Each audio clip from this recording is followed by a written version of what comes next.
Okay. I'm being joined by a cat right now. And I'm being joined by my friend Ian.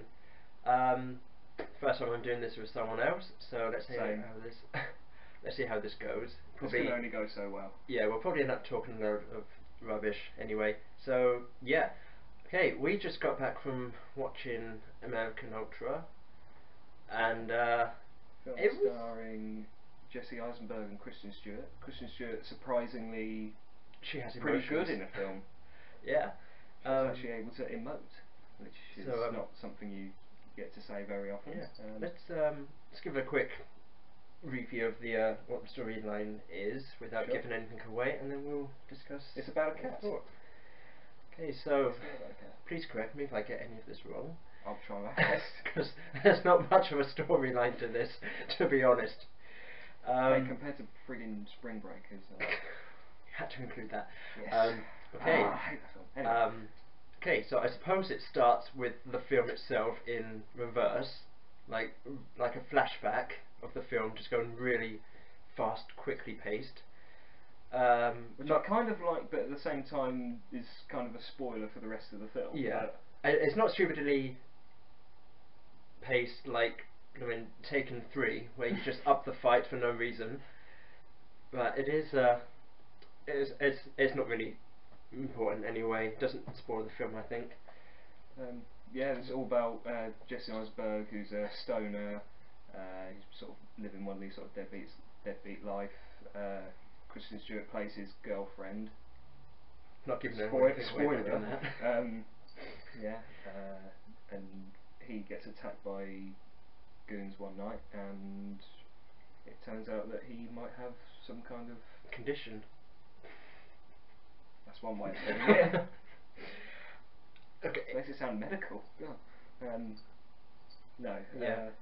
He has some sort of power, for lack of a better use of a word, to fight really well and use basically anything at his hand to kill and fight with. Imagine a stoned Terminator, only there's no metal skeleton underneath. It's just as far as we know.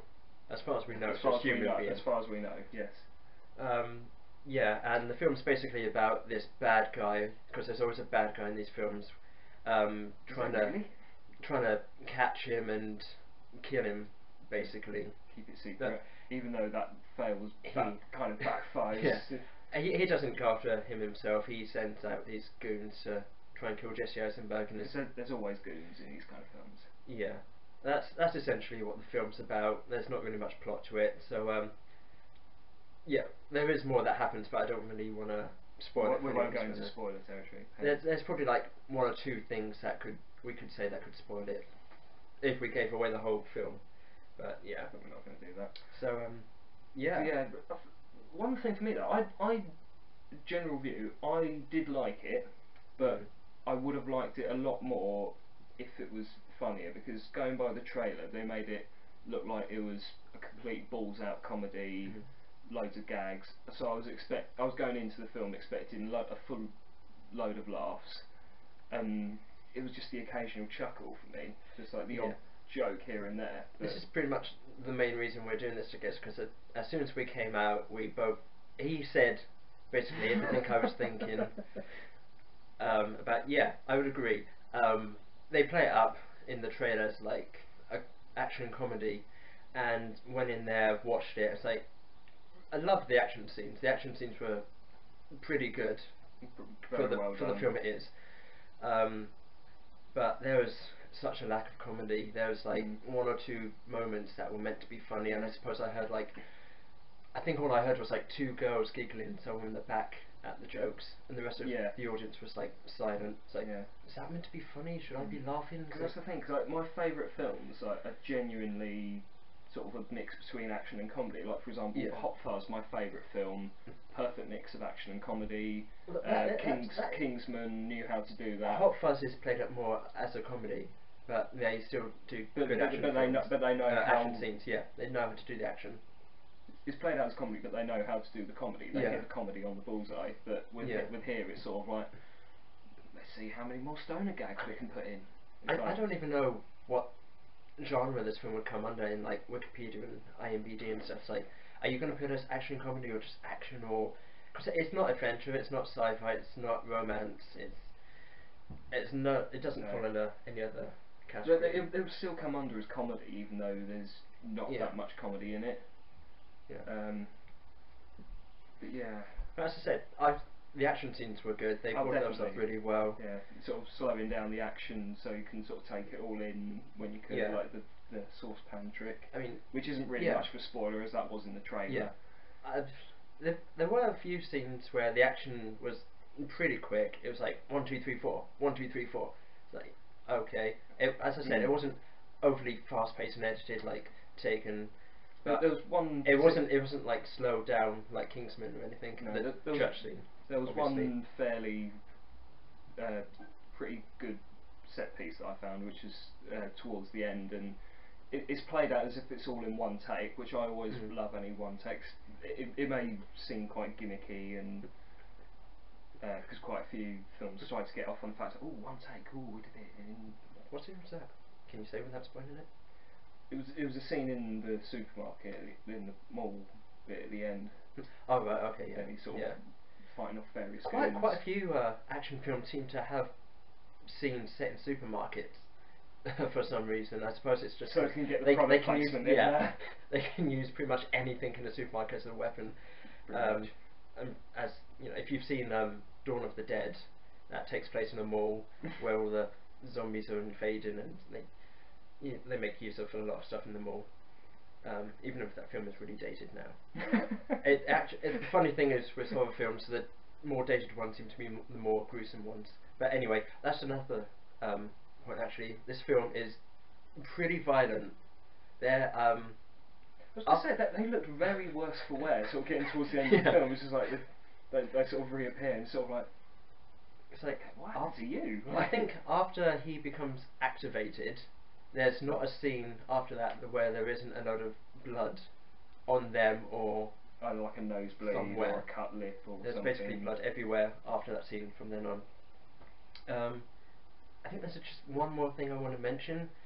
I don't know if you felt the same, but there was like 3 endings in this film.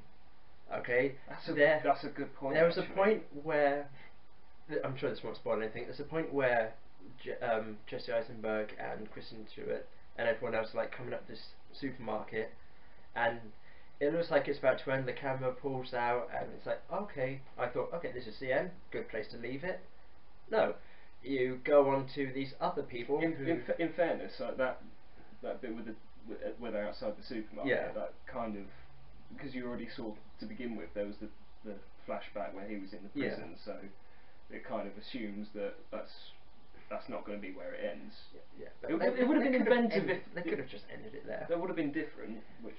But yeah, then you had this other bit where you had like these 3 baddies, little scene with them, which okay, fine, I suppose, just to wrap up their little bit of story. And a random cameo, which I sort of turned to you and went, is that so and so? I won't say the name here because spoilers. That little bit with them wasn't like much. I still think they could have ended it the first ending.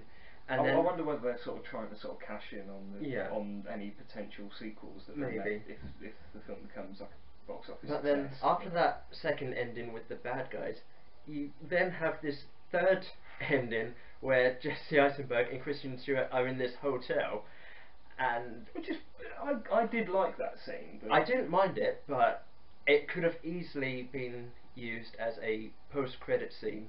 You could have ended the film panning out outside the supermarket, and then you could have used that hotel scene as like a post-credit scene after like the main credits, that as a post-credit scene, and then the rest of the credits.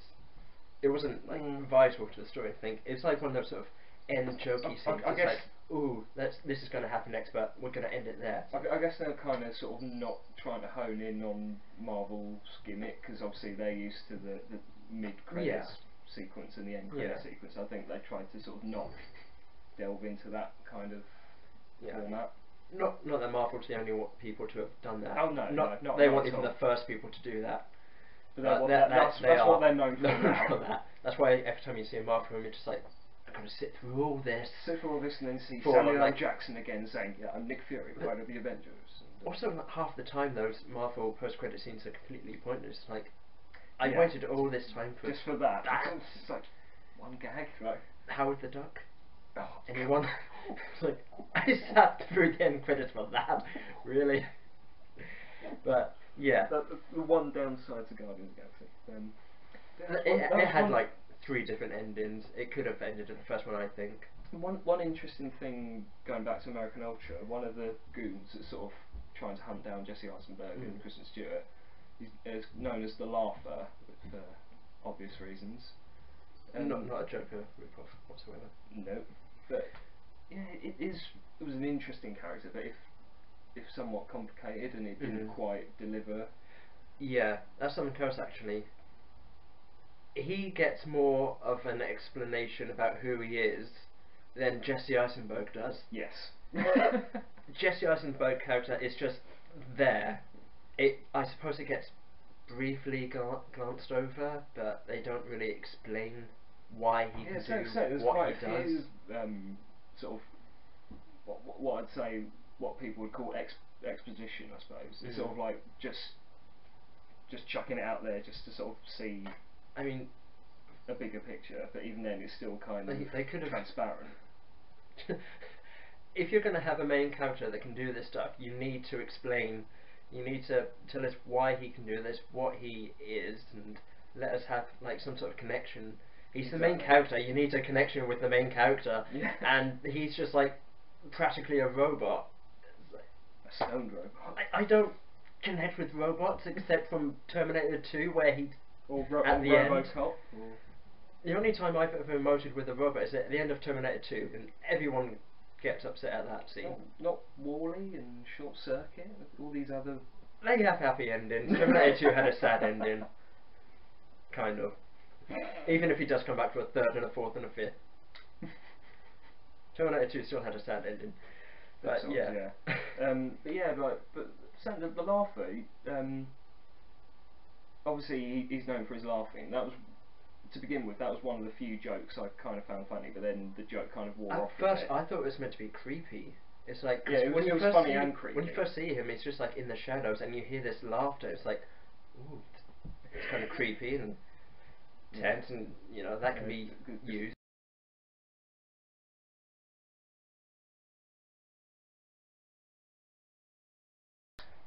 Hi, sorry about that. My camera just died, so we're going to try and pick up. Hopefully, the editing won't show too much of that. Yeah. But yeah, continuing talking about the laughing guy. Yeah, I was saying I thought it would be quite inventive if it was just the laugh, because it'd be like, okay, he's creepy, that's how he emotes and talks. Yeah. But then he does actually have lines of dialogue, and in fairness, there's one scene towards the end that's quite touching. Well, I won't give anything away, but it's quite a touching moment where he sort of explains a little bit of. It's kind of about bad how he's like Jesse Eisenberg's It's kind of character. bad in a film where you feel more sorry for the bad guy. For a side character. He's not even the main bad guy. He's a side bad guy. You connect more with one of the side bad guys than you do with the main good guy. That says a lot about a film, really. I kind of sort of connected more with Kristen Stewart than I did with Jesse Eisenberg, which is amazing, considering all the flack and all the jokes that she's had over the years, and yet here's a good performance from her where she's actually able to act. And don't compare this to Twilight, because she's good in.